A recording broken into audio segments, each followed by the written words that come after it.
When I was a kid, I thought my parents were superheroes.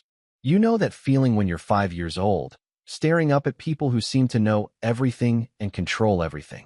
Where dinner magically appears, lights always turn on, and your scraped knee gets a band-aid and a kiss that somehow makes it all better? That was my mom and dad. But now, at 30 years old, I've finally come to terms with the fact that the people who raised me have slowly transformed into strangers. Strangers who just so happen to be emotionally manipulative, financially irresponsible, and, in my dad's case, capable of saying something I'll never forget. My name's Darren.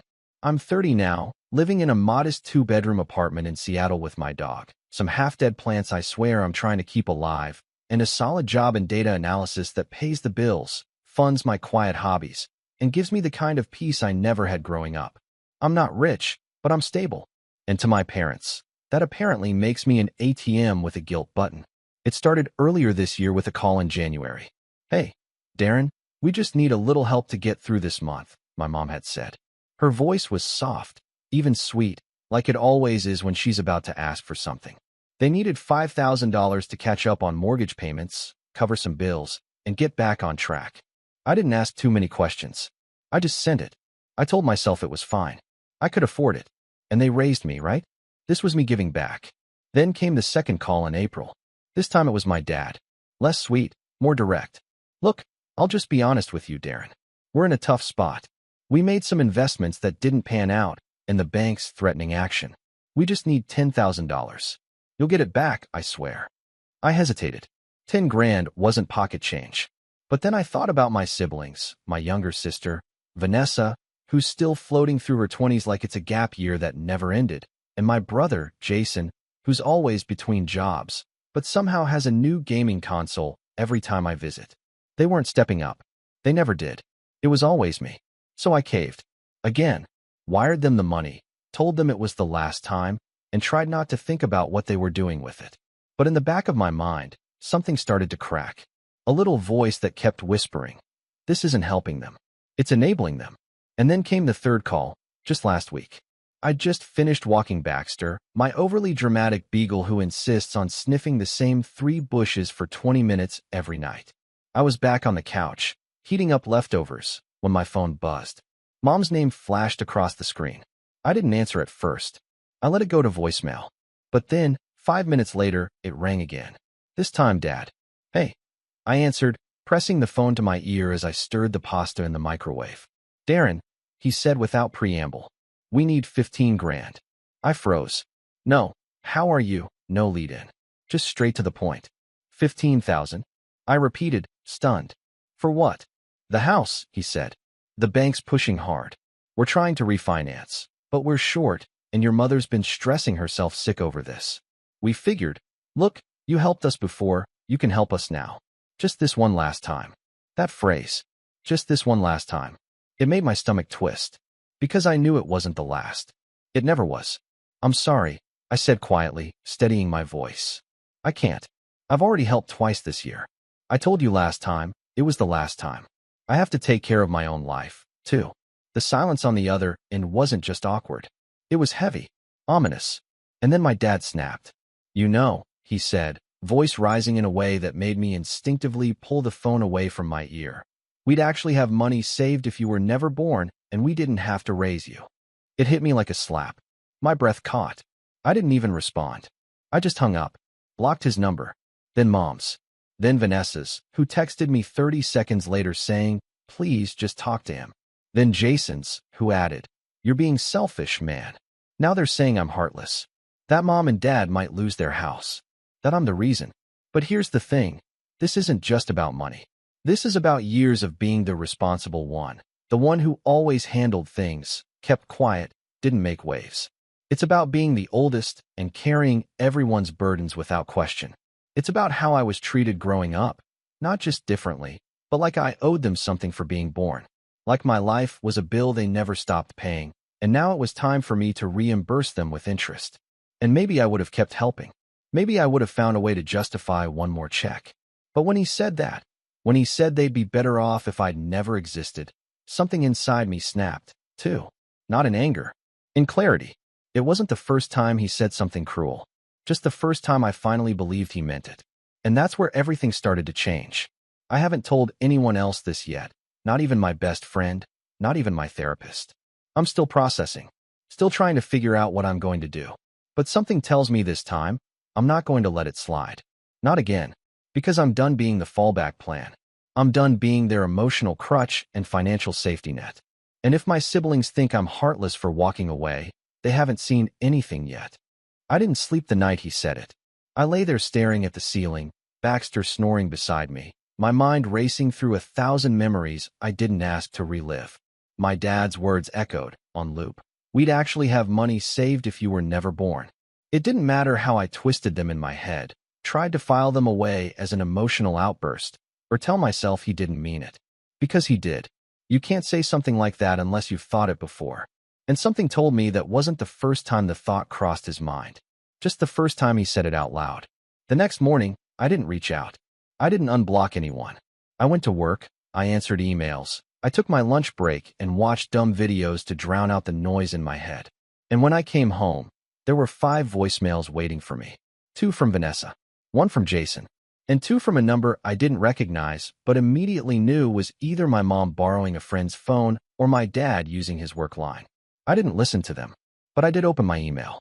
There, sitting in my inbox like a digital grenade, was a message titled, "We need to talk, Darren." It was from my mother. Against my better judgment, I opened it. "Darren, I don't know what your father said on the phone, but I'm sure it came out wrong. He's under a lot of pressure, and sometimes he says things he doesn't mean. Please understand that we're not trying to hurt you. We're just in a very difficult position. The house means everything to us. We raised you kids there. Every holiday, every memory, it all happened inside those walls. We don't want to lose it. But if we don't get the funds by the end of the month, we might. Your siblings have their own struggles right now. You're the only one who's stable enough to help. And frankly, we don't know what else to do. Please call me back. I miss you. Love, Mom." I read it 3 times. Not once did she apologize.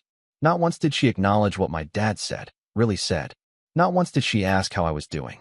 It was a carefully worded guilt trip, and I could practically hear her rehearsing each line in her head before typing it. It wasn't a message from a mother to her son. It was a plea from someone who saw me as their last resort. Their golden goose. I didn't reply. That weekend, I got a knock on my door. At first, I thought it was my neighbor. He sometimes swings by when Amazon accidentally drops his packages at my door. But when I looked through the peephole, my stomach dropped. It was Vanessa. She was bundled up in a long camel coat, her hair piled into a messy bun, holding her phone in one hand and a coffee in the other like she'd just stopped by casually. Like this wasn't incredibly intrusive. I didn't open the door. Not right away. I just stood there debating. Then she knocked again and called out, "Darren, I know you're home. Your car's outside." I sighed and opened the door a crack. "What do you want?" She blinked, taken aback by how flat my voice was.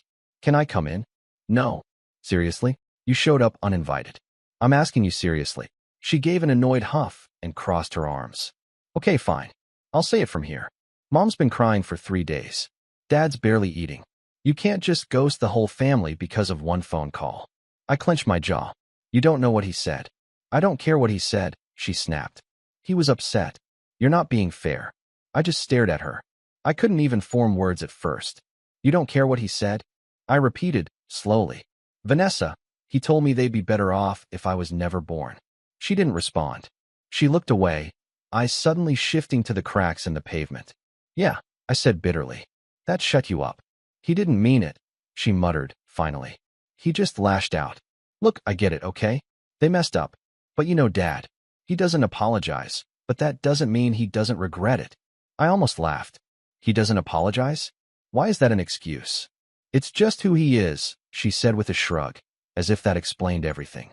As if all these years of verbal jabs and manipulations could be filed away under just his personality.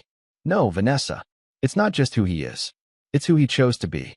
She looked at me again, this time with something colder in her eyes. "You think you're better than us because you have a job and a savings account." I was stunned. "What? That's what this is really about, isn't it?" she said, stepping forward.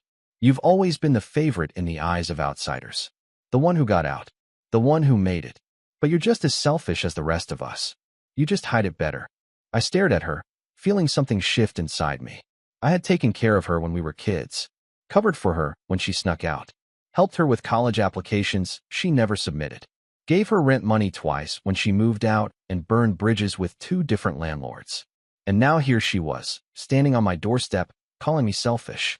"Go home, Vanessa," I said quietly. "This conversation is over." She didn't move. "I mean it," I said. "You crossed a line. All of you did. And I'm done pretending this family isn't broken." Her face tightened. "You'll regret this." "Maybe," I said, and shut the door. That was the first time I truly felt the break. Not a crack, a full sever. And then came Jason. He showed up 3 days later. I don't know how they coordinated it, but the knock on my door felt like déjà vu. This time, I didn't answer. I stayed on the couch and waited for him to go away. He didn't. He waited outside for nearly 15 minutes, then slid a note under my door. It said, "You can't turn your back on blood. They won't say it, but they need you. We need you." There it was again. We. As if this was some shared burden, as if they'd ever lifted a finger to help me when I needed it.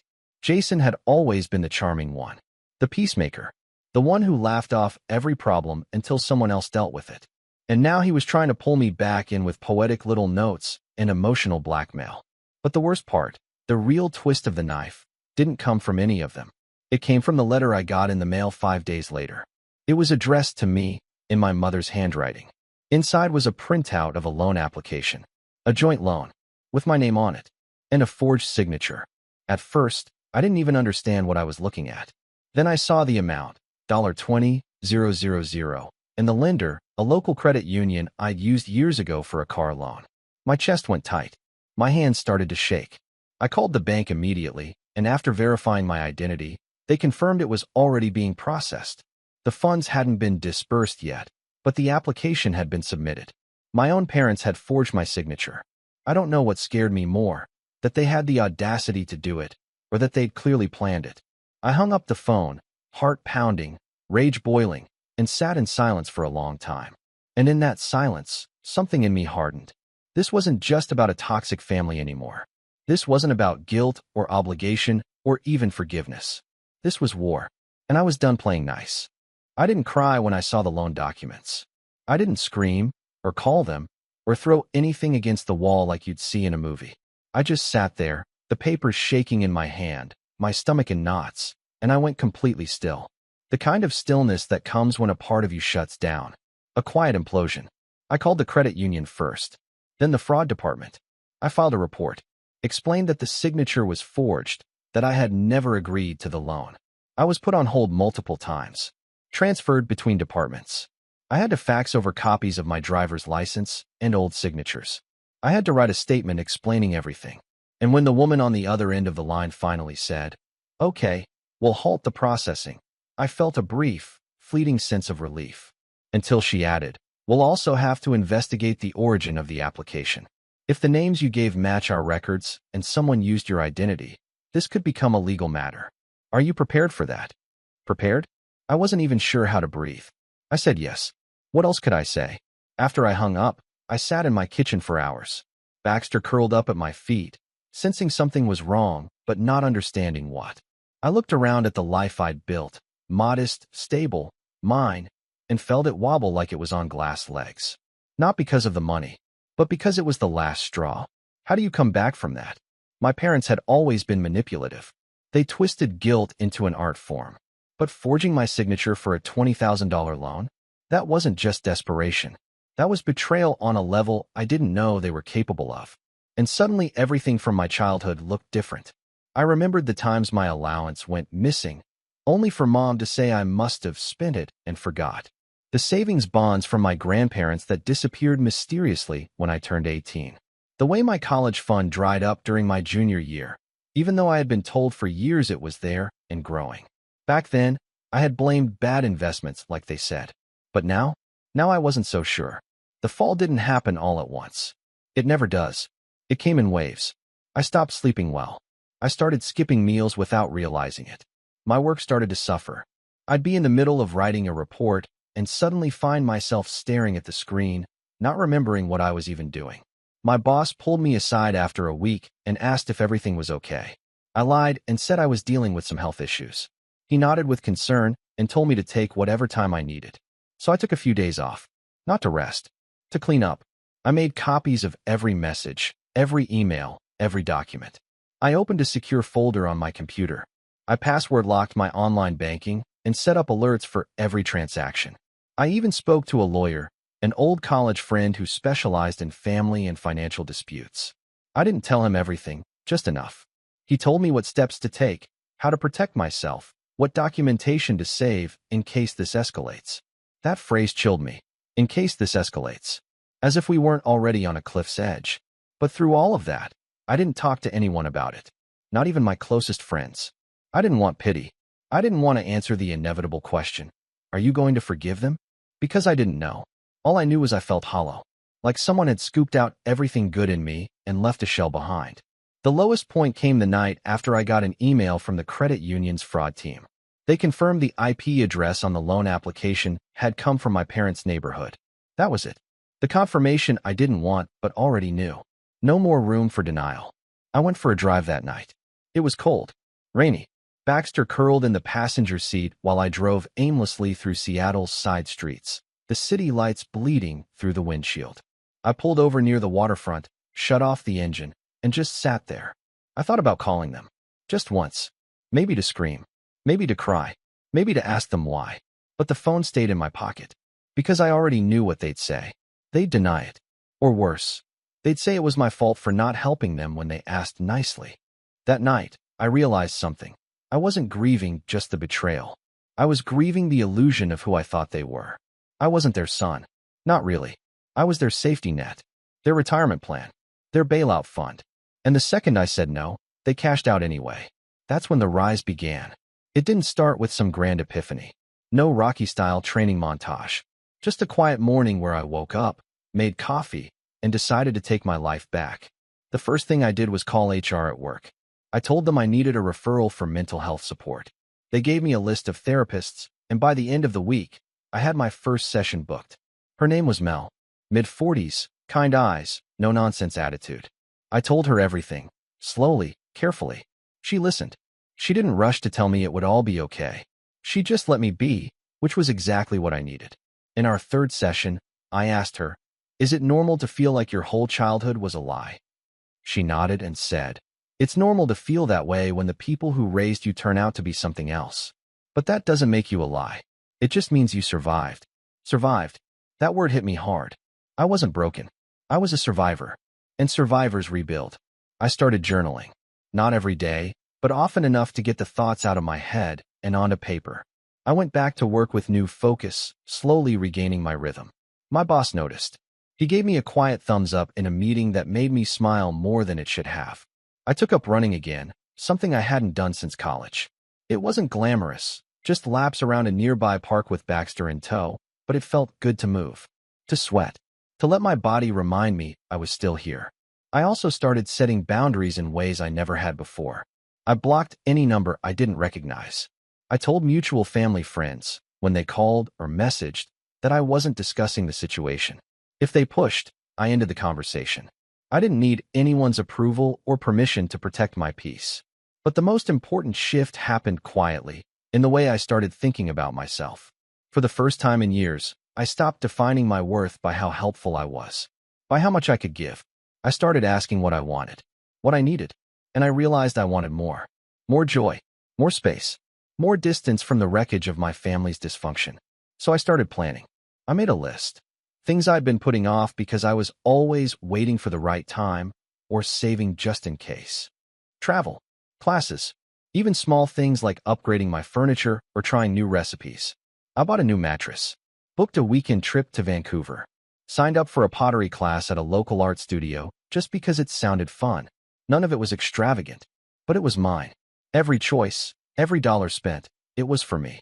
Not for someone else's emergency, not for someone else's guilt trip. And each one felt like reclaiming a little piece of my identity.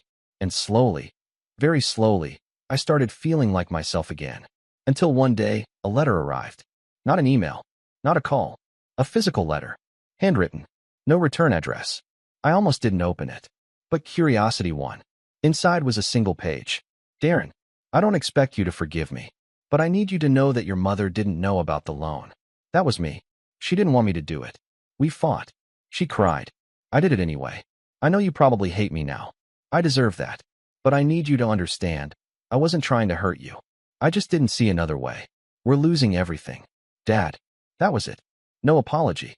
No promise to fix it. Just an explanation that shifted the blame and begged for pity. But instead of rage, all I felt was nothing.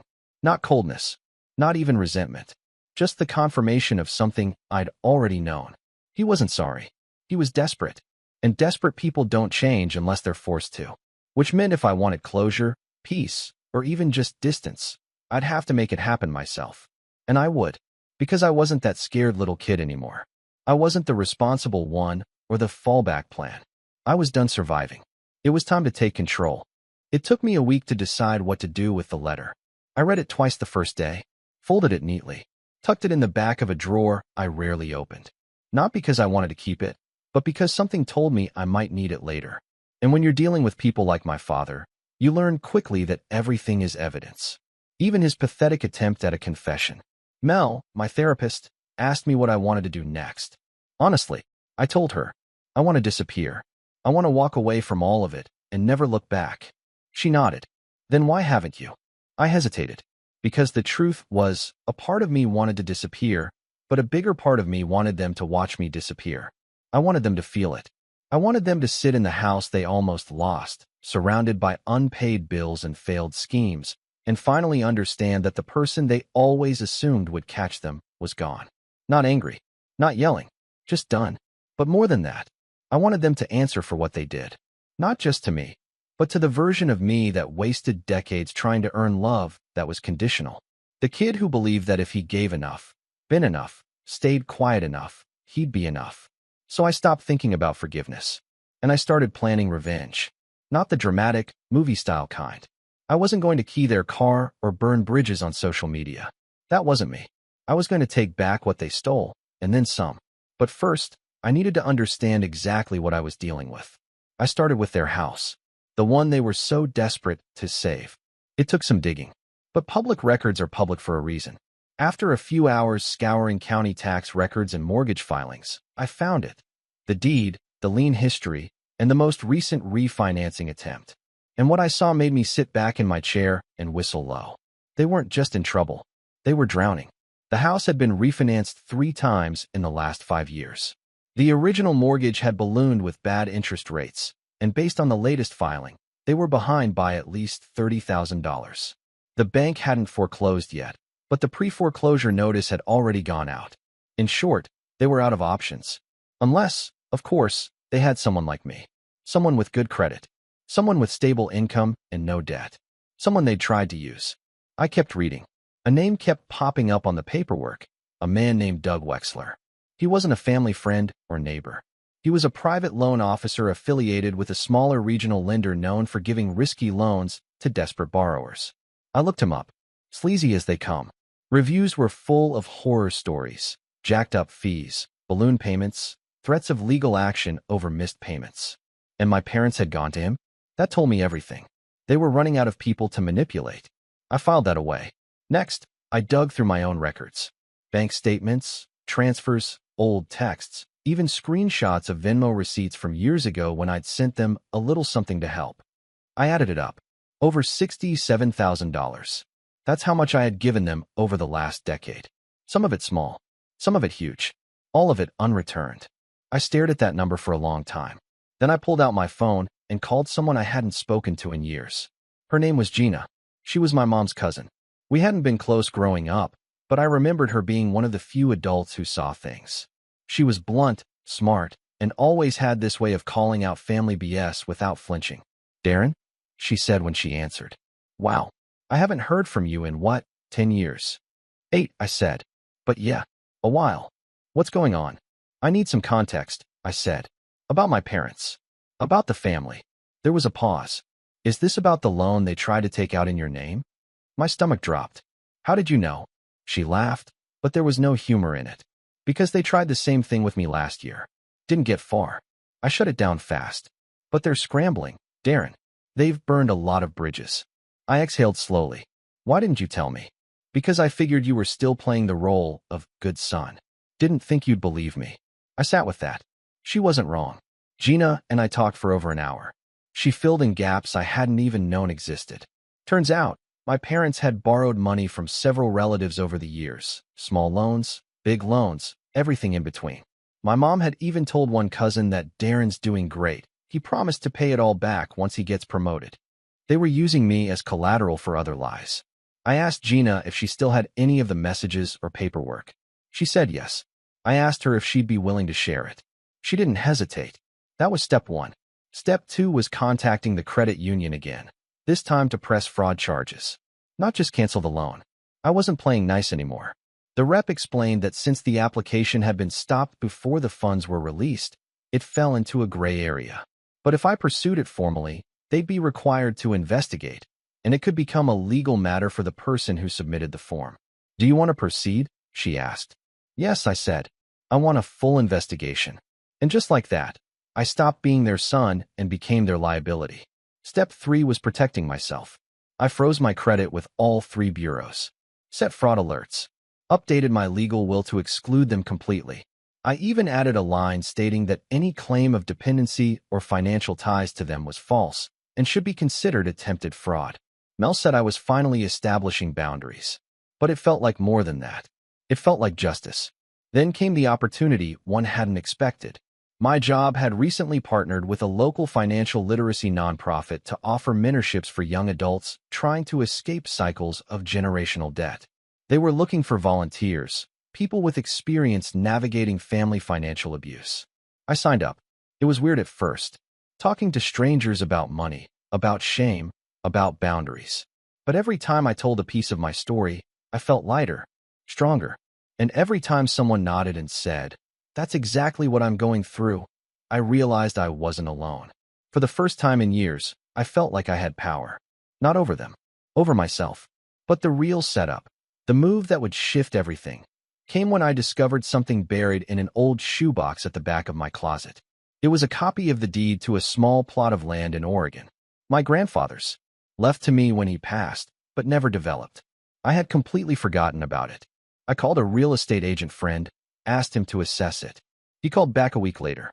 "It's nothing fancy," he said. "But with the zoning changes this year, you could flip it to a developer for 6 figures. Maybe more." 6 figures. I stared at the deed. My parents didn't even know I still had it. They probably assumed it had been sold or was worthless.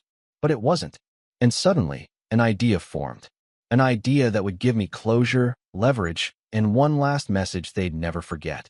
I wasn't going to yell. I wasn't going to fight.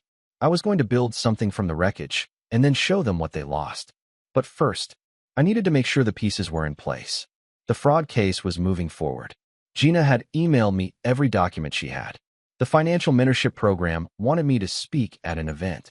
And the land deal? That was shaping up to be bigger than I imagined. I started drawing up plans. Not out of spite, out of clarity, because they took everything they could from me. Now it was time I gave them something back. Not money, not forgiveness, but the cold, undeniable truth. They burned the bridge, and I was building a new road, with their names carved into the concrete as a warning.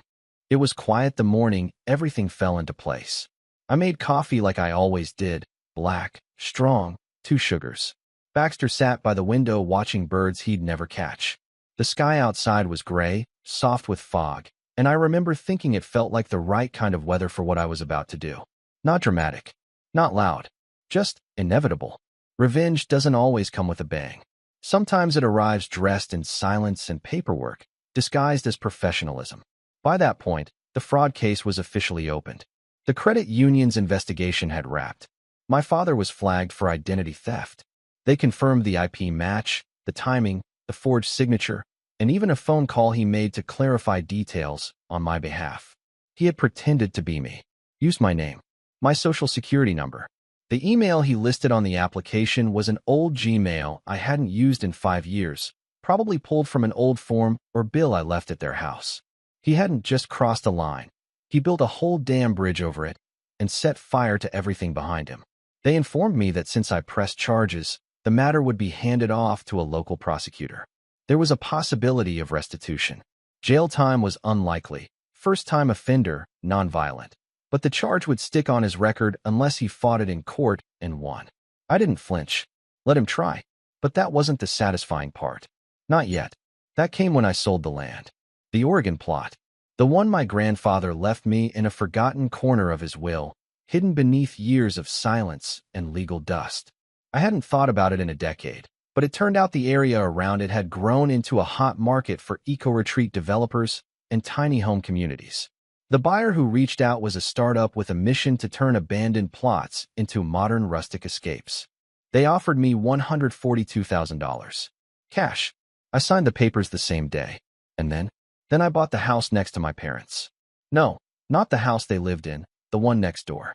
A slightly newer model. Similar layout. Better insulation. It had gone up for sale after the previous owner passed away, and the heirs wanted it off their hands quickly.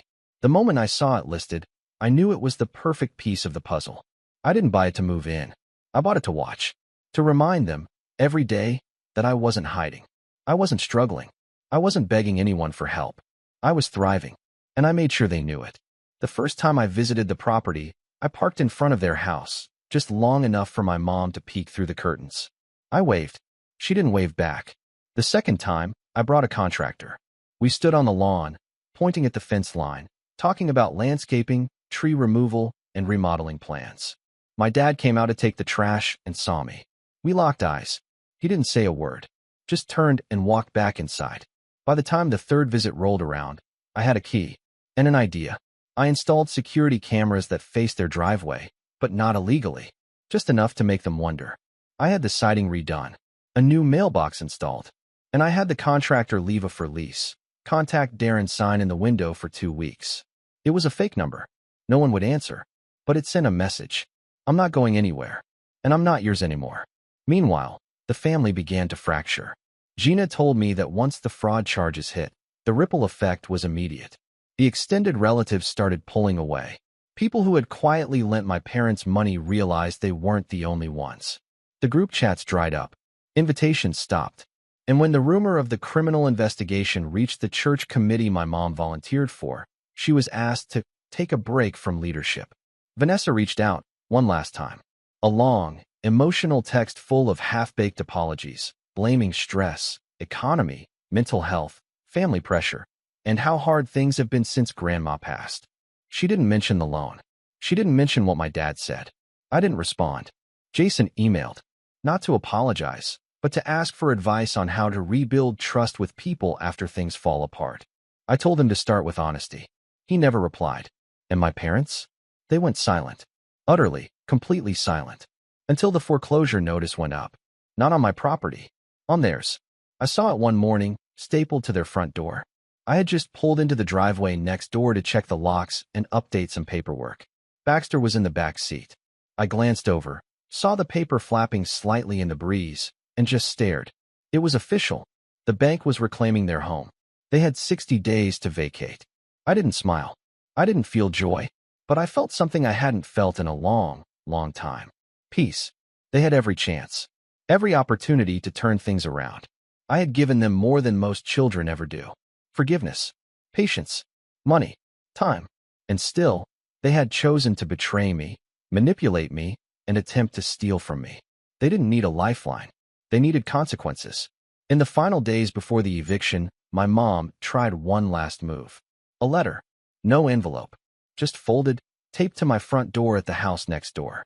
I knew her handwriting. It was brief. No greeting. No salutation. Just this. I hope it was worth it. You were supposed to be our son, not our enemy. That was the last time I heard from either of them. The house sold at auction 3 months later. A young couple bought it and started renovating. I introduced myself as the neighbor. I even helped them haul debris once, just to be kind. And eventually, the whispers stopped. The texts stopped. The guilt stopped. I didn't need to explain myself. Because the people who mattered never would have treated me like that to begin with. And the people who did, they don't matter anymore. My therapist asked me recently if I ever missed them. Sometimes, I said. Then I paused. But it's not them I miss. It's the version of them I used to hope existed. The version I made up in my head. She smiled. That version wasn't real, she said. And she was right. The real version burned a bridge I spent years trying to repair. So I walked away and built a kingdom on the ashes. I wasn't the villain in their story. I was just the first one who stopped playing along.